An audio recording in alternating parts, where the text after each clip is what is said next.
Hello friends, please like and subscribe my channel easy learning. आज का जो हम टॉपिक करने जा रहे हैं वो है कॉस्ट बेनिफिट एनालिसिस। जो नेक्स्ट कॉस्ट बेनिफिट एनालिसिस का नेक्स्ट जो पार्ट है classification of cost and analysis. So एक क्लासिफिकेशन होता है कितने पार्ट्स में हम कॉस्ट को हम डिवाइड कर सकते हैं, कॉस्ट और बेनिफिट हमारे कैसे हो सकते हैं।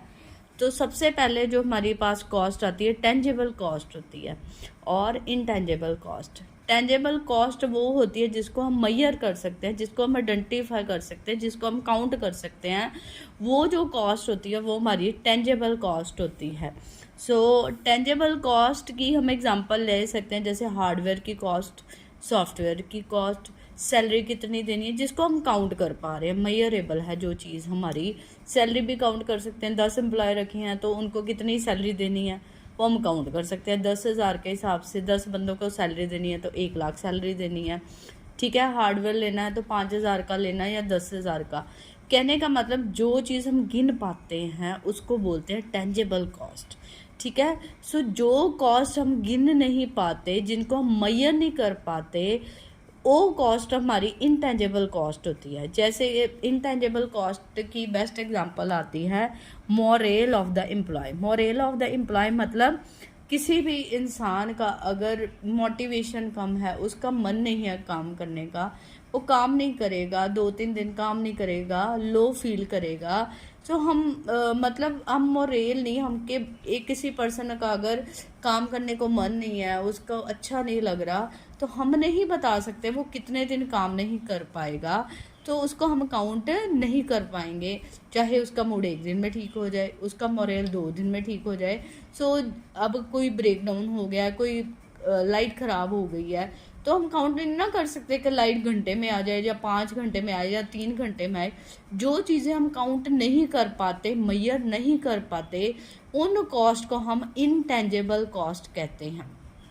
ठीक है, सो मेजरेबल कॉस्ट टेंजेबल होगी, जो मेजरेबल नहीं है वो कौन सी होगी, इनटेंजेबल कॉस्ट। सेकंड जो कैटेगरी हमारे पास कॉस्ट की आती है direct cost, indirect cost. Cost जो डायरेक्टली प्रोजेक्ट में इन्वॉल्व है उसको हम कहते हैं डायरेक्ट कॉस्ट। जब भी कोई प्रोजेक्ट लगाते हैं उसमें रॉ मटेरियल की ज़रूरत है, लेबर कॉस्ट है, सैलरीज हैं, वो हमारी होगी डायरेक्ट कॉस्ट, जिसके बिना हमारा काम नहीं चलेगा। तो इनडायरेक्ट कॉस्ट क्या हो गई, जो डायरेक्ट कॉस्ट को सपोर्ट कर रही है। ठीक है, डायरेक्ट कॉस्ट को चलाने के लिए, डायरेक्ट वर्क को चलाने के लिए जो इनडायरेक्ट खर्चे पड़ रहे हैं वो हमारी हो जाती है इनडायरेक्ट कॉस्ट। जैसे कि अगर रूम बनाया है, ठीक है, रूम में अगर हमने कंप्यूटर सेट किया, उसमें लाइटिंग चाहिए, एसी चाहिए कमरे को ठंडा रखने के लिए। सो डायरेक्टली कंप्यूटर से रिलेटेड उस पर क्या जो अलग ओवरहेड्स पड़ रहे हैं वो क्या होगी, इनडायरेक्ट कॉस्ट होगी। इनडायरेक्ट कॉस्ट वो भी कॉस्ट होगी जो डायरेक्ट कॉस्ट को क्या कर रही है, सपोर्ट कर रही है। सो डायरेक्ट में हमारी सैलरीज वगैरह आ गई जो फिर से काउंटेबल है। इनडायरेक्ट कॉस्ट क्या हो गई, जो हमारी काउंटेबल तो है बट कम कम इंक्रीज और डिक्रीज होती जाती है टाइम टू टाइम। जैसे एक हमने रूम में कंप्यूटर सेट किया है, उसके ऊपर एक एसी लगेगा, तो इनडायरेक्ट कॉस्ट क्या होगी, एसी की, एक एसी की कॉस्ट होगी, बत्ती का खर्चा। अगर जितनी ज़्यादा डायरेक्ट लगी जाएंगे उतने ही इनडायरेक्ट ओवरहेड भी क्या होते जाएंगे, बढ़ते या कम होते जाएंगे। सो indirect cost is directly related with the direct cost. ठीक है, उसके बाद आ जाती है हमारी फिक्स्ड और वेरिएबल कॉस्ट। जो कॉस्ट नाम से ही पता लग रहा है, जो वेरी नहीं करती, जो एक बार इंकर हो गई, जो एक बार लग गई कॉस्ट, वो उसमें कोई भी चेंज नहीं आना, वो कॉस्ट होती है हमारी फिक्स्ड कॉस्ट। ठीक है, the cost which occur once remains fixed, जो एक बार लग गई दोबारा उसमें कोई भी चेंज नहीं आना। सो वो हमारी होती है फिक्स्ड कॉस्ट, ना इसमें कुछ इंक्रीज होना है ना डिक्रीज। ज़मीन लेनी थी, ज़मीन लेने पे जो खर्च हो गया, 10 लाख की ज़मीन हो गई, जो 10 लाख की ज़मीन है वो 10 की रहनी है, उस पर अब ना कुछ बढ़ना है ना कुछ कम होना है। सो 10 लाख की हमारी ज़मीन फिक्स्ड कॉस्ट हो गई है।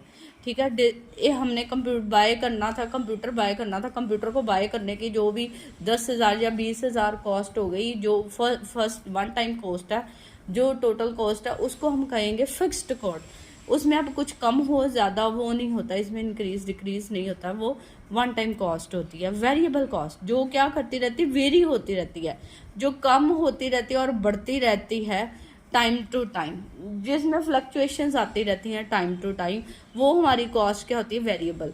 सो वेरिएबल कॉस्ट डिपेंड करती है कैसा नेचर है, क्या वॉल्यूम है, कितना काम चल रहा है, उसके हिसाब से वेरिएबल कॉस्ट क्या होती है, कम ज़्यादा होती रहती है। सो एग्जांपल क्या होगी, सैलरीज। पहले मेरे को फैक्ट्री में कपड़ा बनाने के लिए 15 आदमी चाहिए थे, अब मेरी सप्लाई इतनी ज़्यादा नहीं है तो मेरे को 10 एम्प्लॉय चाहिए, तो सैलरी भी क्या होगी, कम। अब मेरी जो थी क्या कहते हैं, कपड़ा मेरा ज़्यादा बिक रहा है तो मेरे को ज़्यादा मैन पावर रखनी पड़ रही है, सो इसलिए मेरे को ज़्यादा खर्चे करने पड़ रहे हैं। सो वो क्या होगी, वेरिएबल कॉस्ट। डिपेंड करती है क्या डिमांड है और क्या सप्लाई है, उसके हिसाब से जो कॉस्ट कम ज़्यादा होती रहती है उसको हम कहते हैं वेरिएबल कॉस्ट। सो इस तरह से हमारे पास डिफरेंट डिफरेंट टाइप्स की कॉस्ट आती है, जिसकी हेल्प से हम कॉस्ट बेनिफिट एनालिसिस कर सकते हैं कि हमारे प्रोजेक्ट में कौन सी कॉस्ट लग रही है, टेंजेबल लग रही है, डायरेक्ट लग रही है, फिक्स लग रही है, उसके हिसाब से हम अपने खर्चे और बेनिफिट क्या कर सकते हैं, मेजर कर सकते हैं। I hope you like this topic, you understand this topic. Please like and subscribe my videos. Please press bell icon. So please do subscribe my channel for more interesting video in short time. Thank you very much.